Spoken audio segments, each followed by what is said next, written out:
Thomas and the Magic Railroad is one of the movies of all time. I'm certainly nostalgic for the movie, but I can't say it's necessarily a good movie. Now, most people in the fandom probably don't include this movie anywhere in their timelines of the island of Sodor, mostly because of the magic aspect and all of the weird one-off things Magic Railroad presents, like Lady, Diesel had a plan. 10, magic buffers, a viaduct collapsing, etc. Now, Magic Railroad is not canon, officially, but if it were to fit into the TV series timeline, where could it go? Well, it's not entirely a perfect fit, and I had to do some logic stretching to make it work, but I believe Thomas and the Magic Railroad could realistically take place in Season 2. It's really the only place this fever dream of a movie could take place, specifically between A Close Shave and Better Late Than Never. Let's take a look at the evidence. The characters shown in the movie that had appeared prior to Better Late Than Never include the first 7 engines, minus Edward, Annie and Clarabelle, Bertie, and Harold, and then Sir Topham Hatt and Lady Hatt, who aren't seen but are stated multiple times to be on vacation. All of these characters appeared in Season 1, except Harold, who was introduced in Percy and Harold 5 episodes before A Close Shave. So all of our major returning characters check out. In terms of missing characters from the movie, all of them can be explained pretty easily, so let's list them off. Edward was with Sir Topham Hatt on his vacation. Terrence and Trevor were working on different parts of the island. Bill and Ben, who appeared in Percy Takes the Plunge 3 episodes before A Close Shave, were working at the Clay Pits and Brendam Docks, 2 places not visited in the movie. Diesel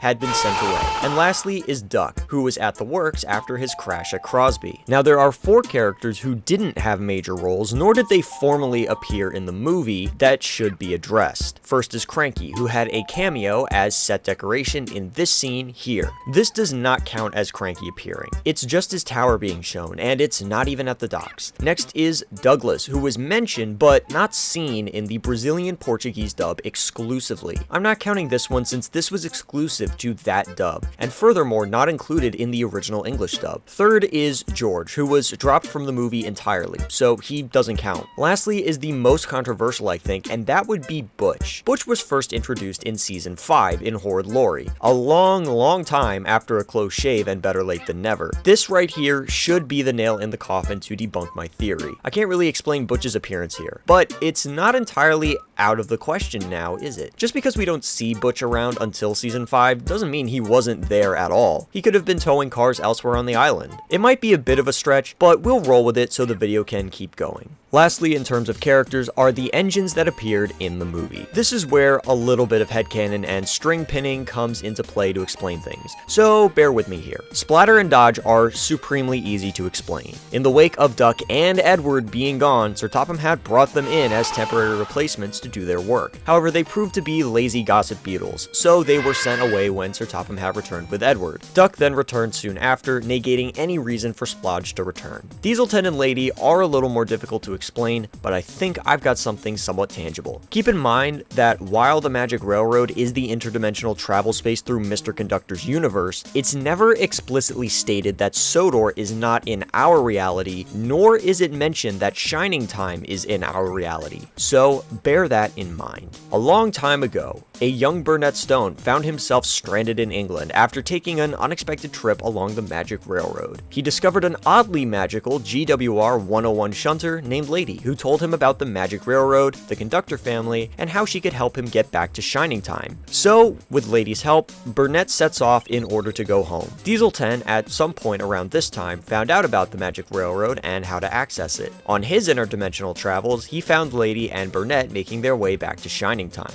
so he chased them through the network. Part of that chase going down on Sodor. Although Burnett stated that Diesel 10 crashed Lady, it's hard to imagine how Burnett was able to get Lady back to his workshop cave. So we'll say that Diesel 10 chased them until Lady ran out of coal. Using the last of her magic, Lady sent Diesel 10 back to England and managed to take Burnett to the cave, now broken down, out of magic, and losing her face. As wild as this wacky headcanon theory is, it does explain why Lady is missing, how Diesel 10 and Burnett had been to Sodor before, how Diesel 10 knew about the lost steam engine to begin with, and why he stated he had come back to Sodor, despite not having been seen at any point in the show. This is assuming, of course, that there's no solid timeline for the TV series. Depending on which way you like to view it, this may work or may not work in your own headcanon. But for the sake of this video continuing, we're going to say that the television series does not have any definitive timeline and dates. And yes, Lady being a GWR 101 shunter isn't really canon, but it gives me an excuse to tie her into the real world logic of the Thomas world. So that explains the backstory part. Lady is a magic engine, she gets found, and after her escapade on Sodor during the movie, she never comes back to the island. My theory for Diesel 10, on the other hand, is more interesting. Topham decided to trial Diesel 10 as a scrap collector engine. He has a claw to load and unload scrap with, making it easy for him to transport scrap around without needing a crane. It explains why we see him at the scrapyard a considerable amount in the movie, but why he's also seen in other parts of the island. Because he was actually somewhat useful, albeit off-screen, Sir Topham had decided to give him one more chance after his accident. We then don't see him again until he's working in the scrapyards in Calling All Engines. A bit of a loose theory, but it doesn't raise more questions, so hey, why not? The last piece of evidence is the viaduct needing repairs in Better Late Than Never. In A Close Shave, the viaduct is completely fine. In Thomas and the Magic Railroad, it's breaking apart, and then fully collapses. Then in Better Late Than Never, it's under repairs with scaffolding all over, cranes and equipment, and the engines have to go slowly over it so it doesn't collapse. Now, I understand that the viaduct in the movie is a completely different bridge in a completely different location from the one on the main line, which makes this piece of evidence shaky at best. But it also doesn't disprove the movie being in season 2 either. Whichever way you like to cut it, the theory could still work. So yeah, Thomas and the Magic Railroad could very well have taken place in season 2. Just to be sure I said it, this is all just a theory. A game theory!